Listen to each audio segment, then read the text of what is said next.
আলাইকুম। উপস্থিত সম্মানিত মুসল্লিন ইকরাম, মাইকের আওয়াজ যতটুকু যাচ্ছে প্রত্যেকে আমি গুনাহগারের সালাম গ্রহণ করুন। আসসালামু আলাইকুম ওয়া রাহমাতুল্লাহি ওয়া বারাকাতুহু। আমি গুনাহগার আপনাদের শুকর আদায় করি যারা উপস্থিত হয়েছেন এবং যারা উপস্থিত হবেন। আল্লাহ পাক সকলের হাজিরাকে কবুল করুক, সকলে বলি আমিন। আল্লাহ পাক যে আমাদেরকে রজব মাসের প্রথম জুমায় আসার বসার তৌফিক দান করেছেন, হায়াত দান করেছেন, সেই মুনিবের দরবারে সমস্বরে উচ্চ আওয়াজে আমরা একবার শুকর আদায় করি, বলি আলহামদুলিল্লাহ।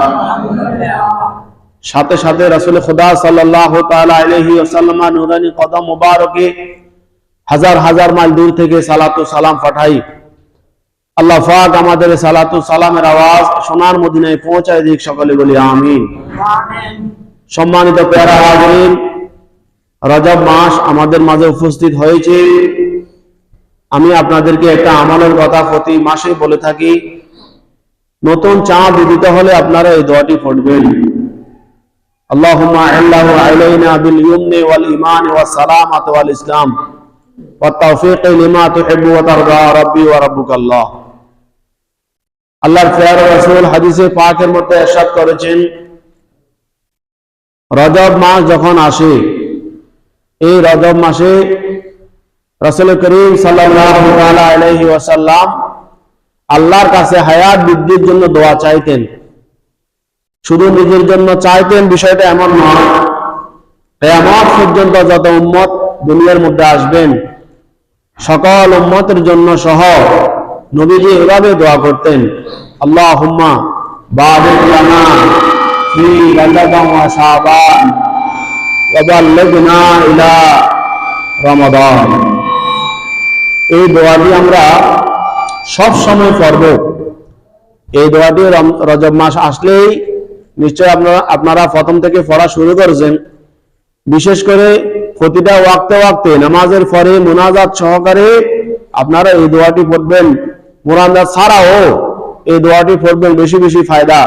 আল্লাহুম্মা বারিক লানা ফি রজব ওয়া শাবান ওয়া বাল্লিগনা শাহরে রমাদান। এই দোয়াটির মধ্যে কি বলা হয়েছে জানেন? আল্লাহর প্রিয় রাসূল নিজে নিজে চাইলেও দোয়া করতে পারতেন, আল্লাহ আমার জন্য আমাকে আমার হায়াতকে বৃদ্ধি করে দাও। নবীজি এভাবে বলেন নাই, সিঙ্গুলার ব্যবহার করেন নাই। নবীজি দোয়া করতে প্লুরাল ব্যবহার করেছেন। আল্লাহুম্মা, আমাদেরকে তোমরা, আয় আল্লাহ, আমি বলে নাই, আমাদেরকে। আল্লাহুম্মা বারিক লানা ফি রজব ওয়া শাবান, রজব মাস এবং শাবান মাসে বেশি বেশি আল্লাহ তুমি আমাদেরকে বরকত দান করো। আল্লাহর পক্ষ থেকে বরকত চেয়েছেন নিজের জন্য এবং গুনাহগার উম্মতদের জন্য। তাহলে বোঝা গেল রজব মাস এবং শাবান মাসে আল্লাহ অফুরন্ত বরকত নাজিল করেন, অঝর ধারায় বরকত নাজিল করেন, বেশি বেশি বরকত নাজিল করেন। তো যদি আমরা বরকত পেতে চাই, কিভাবে আমরা বরকত পাবো, কিভাবে আমাদের বরকত হাসিল হবে, নেক কাম হাসিল হবে, নেক কাজের প্রতিযোগিতা করব, এই বিষয়গুলা আল্লাহ প্রিয় রাসূল হাদিসে পাকের মধ্যে ইরশাদ করেছেন এবং কোরআন কারীমের মধ্যে আল্লাহ জাল্লা শানুহু ইরশাদ করে দিয়েছেন। আমরা শুধু স্টাডি করব, আমরা শুধু একটু বুঝবো, আমরা শিখবো, আমরা মাওলানা ইকরাম থেকে, ওয়াইজিন থেকে আমরা এগুলো শুনে শুনে নিজের জীবনে আমল করার চেষ্টা করব। সম্মানিত প্রিয় হাজিরিন, আল্লাহর প্রিয় রাসূল রজব মাস, শাবান মাস এবং রমজান মাস সম্পর্কে বলেন, রজবুন শাহরুল্লাহ। রজব মাস নাকি আল্লাহর মাস? রজব মাস কার মাস? আমার সাথে একটু কথা বলবেন আপনারা, তাহলে আমি যে কথা বলতেছি আপনাদেরকে এটা আমি বুঝতে পারবো। একটু কথার উত্তর দিবেন। সুবহানাল্লাহ, আলহামদুলিল্লাহ, আল্লাহু আকবার, দরুদ শরীফ, এগুলো বলা এই জুমার দিনের উত্তম আমল। সুবহানাল্লাহ বলেন। আল্লাহর প্রিয় রাসূল বলেন, রজবুন শাহরুল্লাহ, রজব মাস হচ্ছে আল্লাহর মাস। ওয়া শাবানু শাহরি, নবীজি বলেন শাবান মাস আমার মাস, রজব মাস আল্লাহর মাস, আর শাবান মাস কার মাস? নবীজির মাস, আমার মাস বলছে শাহরি। ওয়া রমাদানু শাহরু উম্মতি, আর রমজান মাস যেটা রহমত, মাগফিরাত, নাজাত নিয়ে আসবে।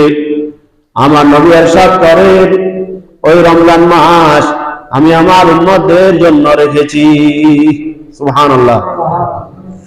আসলে আমরা কোফাল ফোড়া তো এই জন্য বুঝি না নবীজি কত আমাদের জন্য দয়াবান, মেহেরবান। হিন্দু মধ্য খ্রিস্টানেরা যদিও বুঝতো মুসলমানের কি শান, মুসলমানের কি মজা, তাহলে তারা আর হিন্দু বৌদ্ধ অমুসলিম থাকতো না, মুসলমানের কাতারে চলে আসতো। দুঃখের বিষয় হলো আমরা মুসলমান, মুসলমানিত্বের মধ্যে নাই। আমাদের দেখা দেখি তারা মুসলমান হতে পারছে না কেন? আমাদের মধ্যে গন্ডগোল আছে।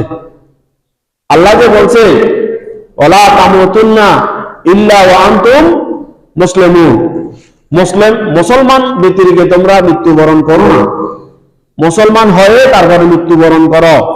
এই মুসলমানিত্ব আমাদের যদি থাকতো, ঈমান এবং আমলে যদি ভরপুর থাকতো, আমি যদি এখন প্রশ্ন করি, ট্রাই করি, আমি একজন খতিব হিসাবে, আপনাদের দায়ী হিসাবে, আপনাদের খেদমতদার হিসাবে, আমি আপনাদের ইমাম হিসাবে আমি এই প্রশ্নটা করতেই পারি। আপনারা মনে কষ্ট নেবেন না যে আপনারা ফজরের নামাজ পড়েছেন, এই প্রশ্নটা আমি করতে পারি, কিন্তু আমি করি না কেন? ওই লজ্জা, আপনাদেরকে লজ্জা দেওয়া আমার উদ্দেশ্য নয়। আমার উদ্দেশ্য কি জানেন? আমার উদ্দেশ্য হলো আল্লাহ বলেছেন কোরআনে পাকের মধ্যে,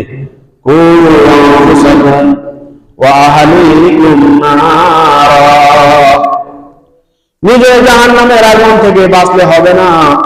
নিজে নিজে আমল করলাম, ইবাদত বন্দেগী করলাম, রোজা রাখলাম, হজ করলাম, যাকাত দিলাম, নিজের জান্নাতের সার্টিফিকেট নিয়ে ফেললাম।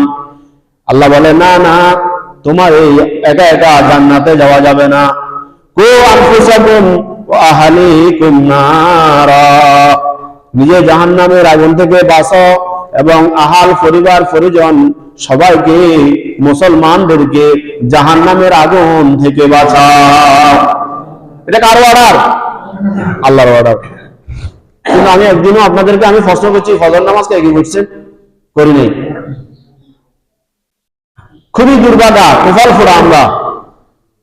জুমার নামাজে যতজন মানুষ আসি, আমি কসম খেয়ে বলছি, জুমার নামাজে যেমনি ভাবে মানুষ আসে, প্রতি ওয়াক্তের মধ্যে যদি ওইভাবে মানুষগুলা মসজিদে আসতো, নামাজ পড়তো, তাহলে আমাদের উপর আল্লাহ গজব দিতে শর্মাইতো। আমাদের উপর গজব দিতে, আমাদের উপর আযাব দিতে আল্লাহর কি শরম লাগবে না? লাগবে না? কেন লাগবে না? আল্লাহ কাছে লজ্জা লাগবে। আমার বান্দারা এই শীতের মধ্যে দুনিয়াবি সারি, গোফলা সারি, মা বাপ সারি, গদ্দুয়া সারি, ব্যবসা বাণিজ্য সারি, দুনিয়াবি মায়া মোহাম্মত সারি আমি আল্লাহ দরবারে এসে সেজদা দিচ্ছি, অথচ তারা আমাকে দেখে নাই। আল্লাহকে আমরা দেখছি না। আল্লাহর ভয়ে, জাহান্নামের ভয়ে এই বান্দাগুলো সেজদা দিচ্ছি। আল্লাহ লজ্জা করে হলেও, ভয়েও, আল্লাহ শর্মায়ও আল্লাহ আমাদেরকে গজব দিত না। কিন্তু গজব কেন দিচ্ছে? মা আসাবাকুম মিন মুসিবাতিন ফাবিমা কাসাবাত আইদিকুম ওয়া ইয়াফু আন কাসীর। আমার আল্লাহ কোরআনে পাকের মধ্যে ইরশাদ করেন, ইচ্ছে করে আমি আল্লাহ তোমাদেরকে গজব আযাব দিই না। মা আসাবাকুম মিন মুসিবাতিন ফাবিমা কাসাবাত আইদিকুম, তোমরা তোমাদের নিজেদের পায়ে নিজেরা কুড়াল মারো, নিজেদের আমল, নিজেদের কারণে, নিজেদের আমলের কারণে তোমরা তোমাদের গজব টেনে নিয়ে আনো। ওয়ায়াফু আন কাসীর, আমি আল্লাহ অনেক অপরাধ, অনেক শাস্তি আমি তোমাদেরকে ক্ষমা করে দেই। সুবহানাল্লাহ। এবার বুঝছেন, আমরা যে পরিমাণে, যে হারে আমরা গুনাহ করি, যে হারে আমরা আল্লাহর অন্যায় করি, নিজেদেরকে জুলুম করতেছি, অপরাধ করতেছি, আল্লাহর হুকুম পালন করতেছি না। ফজরের নামাজ না পড়লে বাপ নাই, বাপ বন্ধ। কথা বুঝছেন? জোরে নামাজ না পড়লে বাদ বন্ধ, আসরের নামাজ না পড়লে বাদ বন্ধ, আল্লাহ দিবে না।